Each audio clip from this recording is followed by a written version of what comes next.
नमस्कार साथियों। हम अन्य राजवंश पढ़ रहे हैं। अन्य राजवंश में हमने भरतपुर का जो जाट वंश है उसके बारे में पढ़ा था।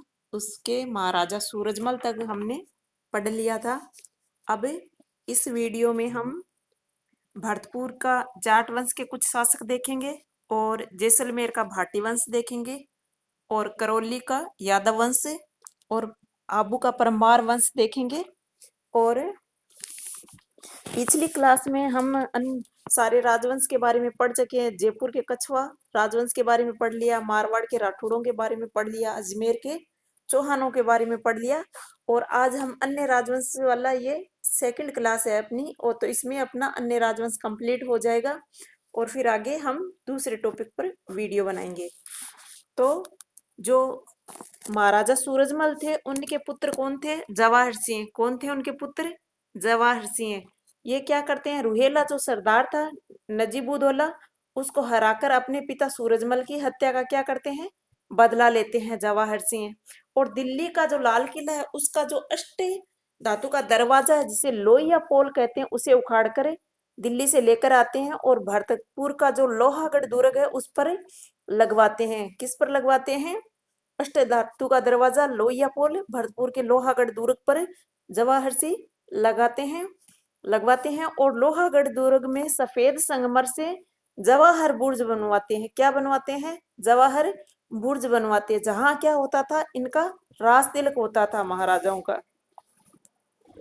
तो कहाँ होता था इनका राज तिलक? जवाहर बुर्ज पर। फिर आते हैं रणजीत सिंह। ये क्या करते हैं? 29 सितंबर 1803 को अंग्रेज अधिकारी था लॉर्ड लेक, इसके साथ रणजीत सिंह एक संधि करते हैं और एक दूसरे की सहायता करने के एक दूसरे को यह सा वचन देते हैं। पर रणजीत सिंह क्या करते हैं? जो मराठा सरदार था होलकर का, उसको शरण देते हैं। किसको शरण देते हैं? जो मराठा सरदार था होलकर, उसको शरण देकर संधि के जो नियम बनाए थे उसको तोड़ देता है। फिर जो लॉर्ड लेक था वो क्या करता है? लोहागढ़ दुर्ग पर 5 बार आक्रमण करता है। कितनी बार आक्रमण करता है? 5 बार करता है। पर एक बार भी लोहागढ़ दुर्ग को जीत नहीं पाता है। और फिर क्या करता है? 1805 में लॉर्ड लेक फिर हारकर दोबारा संधि कर लेता है। फिर आते हैं महाराजा किशन सिंह।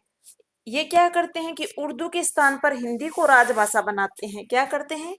उर्दू के स्थान पर हिंदी को राजभाषा बनाते हैं।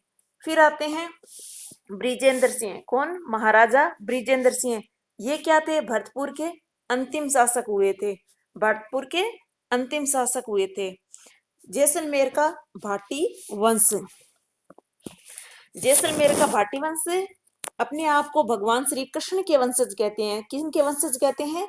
श्री कृष्ण के वंशज कहते हैं। और जो कृष्ण है उनके वंशज कौन थे? यादव यादव बोलते थे या यादव वंश कहते थे। और जो राजस्थान में यादव वंश की इसकी 2 शाखाएं मिलती है। कितनी शाखाएं मिलती हैं? तो 2 शाखा मिलती है। एक तो मिलती है जैसलमेर का भाटी वंश है वो है, और एक है करौली का।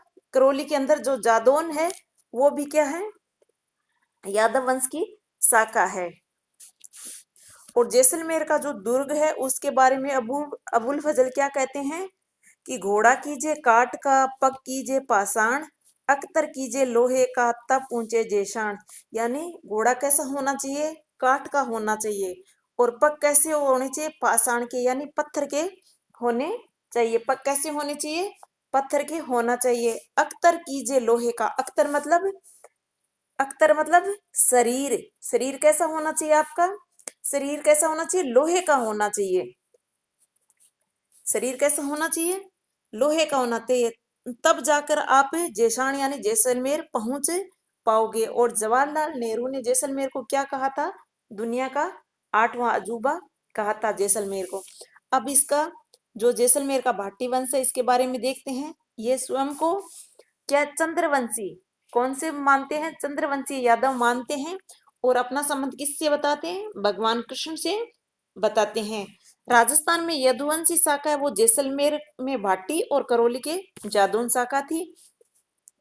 यादवों के एक वंशज भट्टी ने बटनेर के आसपास अपना राज्य स्थापित किया था। क्या है, जो भट्टी थे वो क्या करते हैं, बटनेर के आसपास ही अपना राज्य स्थापित करते हैं।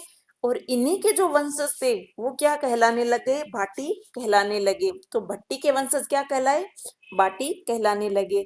भट्टी के पुत्र हुए थे भूपत भाटी।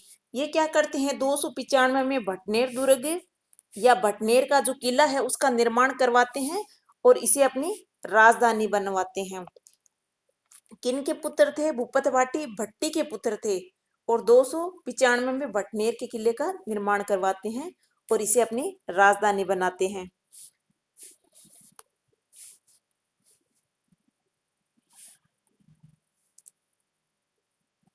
फिर आते हैं तनु, इनको बोलते तनु राव या तनु राव, ठीक है, तनु राव या तनु राय भाटी, ठीक है। और ये तन्नोट माता के मंदिर का निर्माण करके क्या करवाते हैं, तन्नोट को राजधानी बनाते हैं। ये तन्नोट माता है हिंगलाज माता का ही रूप मानी जाती है। और इस मंदिर में, तन्नोट माता के मंदिर में पूजा कौन करता है, जो आर्मी के जवान है वो पूजा करते हैं। क्यों करते हैं, क्योंकि जो 1965 और 61 में भारत पाकिस्तान का युद्ध हुआ था, भारत और पाकिस्तान का जो युद्ध हुआ था, इसमें इस मंदिर परिसर में बहुत सारे बम आकर गिरे थे पर एक भी फटा नहीं था। तो इस वजह से जो आर्मी के जवान हैं वो इस तनोट माता मंदिर की पूजा या देख रेख करते हैं। फिर आते हैं देवराज भाटी, लोदरवा को राजधानी बनाते हैं। क्या करते हैं ये, लोदरवा को राजधानी बनाते हैं। फिर आते हैं रावल जैसल, ये 12 जुलाई 1155 को जैसलमेर दुर्ग की स्थापना करते हैं और उसे अपनी राजधानी बनाते हैं। और जैसलमेर के 2.5 साके हुए थे। जैसलमेर में कितने साके हुए थे, 2.5 साके हुए थे। 2 साके तो पूरे हुए थे जिनमें दोनों में केसरिया प्लस जौहर हुआ था, एक में केसरिया हुआ था, तीसरे वाले में जौहर नहीं हुआ था। तो जैसलमेर का प्रथम साका कौन सा है, जो अलाउद्दीन खिलजी और मूलराज प्रथम के मध्य युद्ध होता है और ये जैसलमेर का प्रथम साका था। जैसलमेर का दूसरा साका फिरोज शाह तुगलक और राव दुद्दा के बीच में युद्ध होता है और ये जैसलमेर का दूसरा शाखा था। और जैसलमेर का अर्ध शाखा जो 1550 में होता है, कब होता है, 1550 में। राव लूणकरण भाटी के समय क्या करता है, कंधार शासक अमर अली पठान था, वो अचानक आकर मतलब छुप के आक्रमण कर देता है। और राव जो लूणकरण भाटी थे वो इस युद्ध को, इस आक्रमण को दबा देते हैं। तो महिलाएं क्या थी, जो रानियां थी वो के जौहर नहीं करती है, यहाँ केवल केसरिया होता है। जब राजा के जीतता है या जीतने की आशंका होती है उस समय क्या करते हैं कि महिलाएं जौहर नहीं करती हैं, रानियां जौहर नहीं करती है। तो यहाँ केसरिया ही हुआ था, तो इसीलिए इसे अर्धशाखा कहते हैं। हर्राय भाटी 1570 में ये क्या करते हैं, जो अकबर ने नागौर में नागौर दरबार लगाया था उसमें अकबर की अधीनता स्वीकार कर लेते हैं। और अपनी पुत्री, इनकी पुत्री कौन थी, राय बाटी की नाथाबाई या रुक्मावती बोलते हैं उनको, या तो नाथाबाई बोल दो या रुक्मावती बोल दो, ठीक है। उनका विवाह अकबर के साथ कर देते हैं और अपने राजनीतिक पक्ष को मजबूत करते हैं। मूलराज द्वितीय जो 1819 में ईस्ट इंडिया कंपनी से संधि कर लेते हैं। फिर आते हैं जवाहर सिंह, जैसलमेर रियासत में भाटी वंश के अंतिम शासक हुए थे। जवाहर सिंह क्या थे, भाटी वंश के अंतिम शासक हुए थे। फिर आता है करौली का यादव वंश। मथुरा की जो सूरसेन शाखा थी, कौन सी, मथुरा की सूरसेन शाखा थी, उससे संबंधित होते हुए अपना संबंध किससे बताते हैं, भगवान कृष्ण से जोड़ते हैं। जो मथुरा की सूरसेन शाखा थी उससे अपना संबंध बताते हुए भगवान कृष्ण से अपना संबंध जोड़ते हैं। और करौली के यदुवंश की स्थापना कब होती है, 1540 में विजयपाल के द्वारा की गई थी। और ये क्या करते हैं, बयाना को राजधानी बनाते हैं। तो यदुवंश की स्थापना करौली में 1040 में किसके द्वारा की गई थी, तो विजयपाल के द्वारा की गई थी। और बयाना को ये राजधानी बनाते हैं।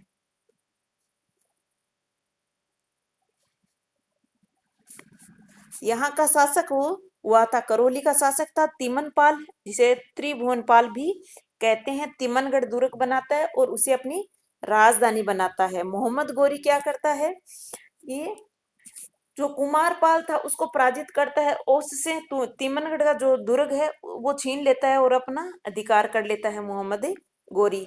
फिर 1327 में अर्जुन पाल यादव तिमनगढ़ दुर्ग को मुस्लिमों से क्या करता है, वापस छीन लेता है और यादव वंश को पुनः स्थापित करता है। फिर 1348 में जो अर्जुन पाल हुए थे वो कल्याणपुर नाम से एक गांव बसाते हैं और यही क्या है, वर्तमान में करौली कहलाता है। कल्याणपुर ही क्या है, करौली कहलाता है। इसकी स्थापना 1348 में हुई थी। फिर आते हैं धर्मपाल द्वितीय। ये क्या करते हैं, 1650 में करौली को राजधानी बनाते हैं। किसको बनाते हैं, 1650 में करौली को राजधानी बनाते हैं। गोपाल पाल ने करौली में मदन मोहन मंदिर का निर्माण करवाया।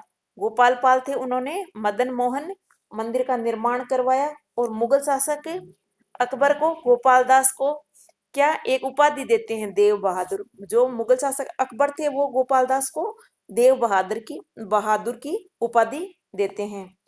फिर आता है टोंक का मुस्लिम राज्य, एकमात्र मुस्लिम रियासत थी ये टोंक।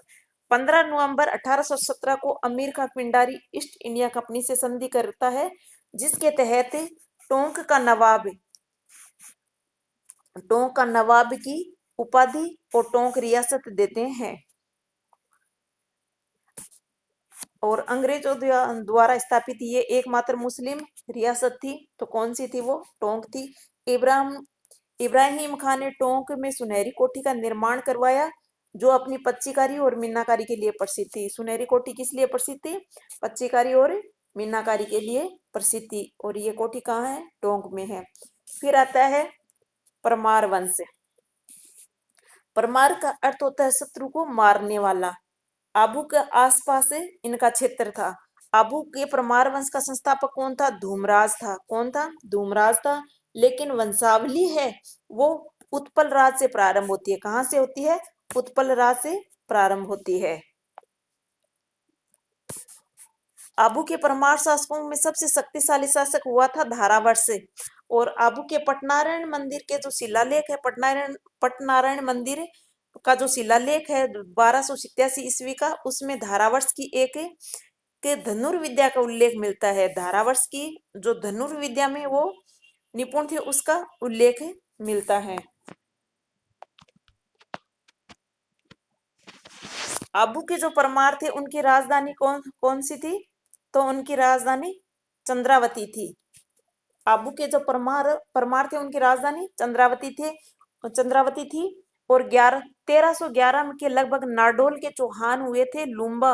वो क्या करते हैं, परमारों की जो राजधानी थी चंद्रावती उस पर अधिकार कर लेते हैं और चौहान वंश की स्थापना कर देते हैं। लुम्बा क्या करते हैं, चौहान शासक थे लुम्बा, और परमारों की जो राजधानी थी चंद्रावती उस पर अधिकार कर लेते हैं और चौहान वंश की स्थापना कर देते हैं। वागड़ के परमार राजवंश की राजधानी क्या थी, अर्थूणा या उत्थुणक। वागड़ के परमार वंश की राजधानी उत्थुणक या अर्थूणा थी। मालवा के परमारों की उत्पत्ति आबू से हुई थी। जो मालवा के परमार थे उनकी उत्पत्ति कहाँ से हुई थी, आबू से हुई थी।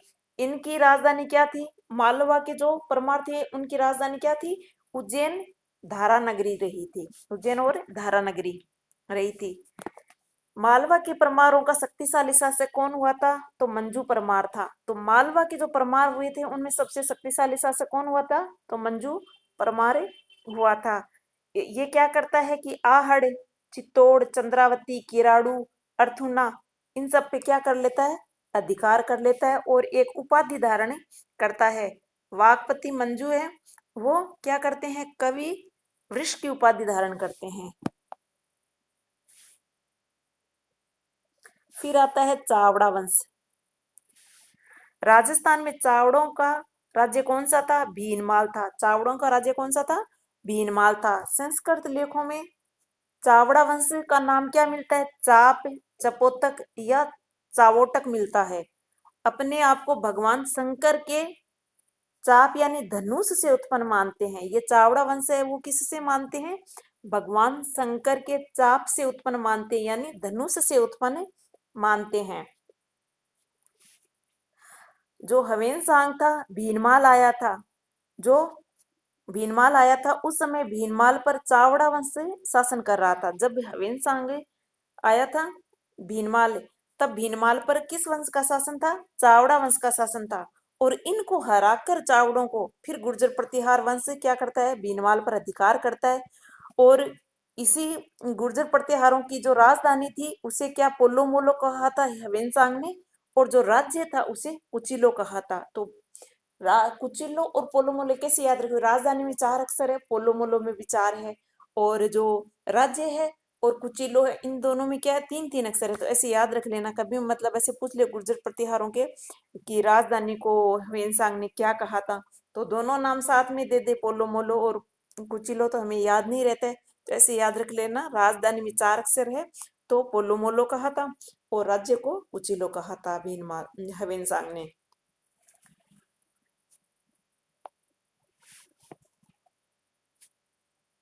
बयाना भरतपुर पर बरिक वंश ने शासन किया था। किसने शासन किया था? बरिक वंश ने। यहाँ का राजा था विष्णुवर्धन और उसका पुत्र था यशोवर्धन। तो उन्होंने बरिक वंश के ये राजा द्वारा पुंडरीक यज्ञ किए जाने का उल्लेख मिलता है। तो ये बरिक वंश के राजा थे और ये पुंडरीक यज्ञ किया था, ऐसा उल्लेख मिलता है।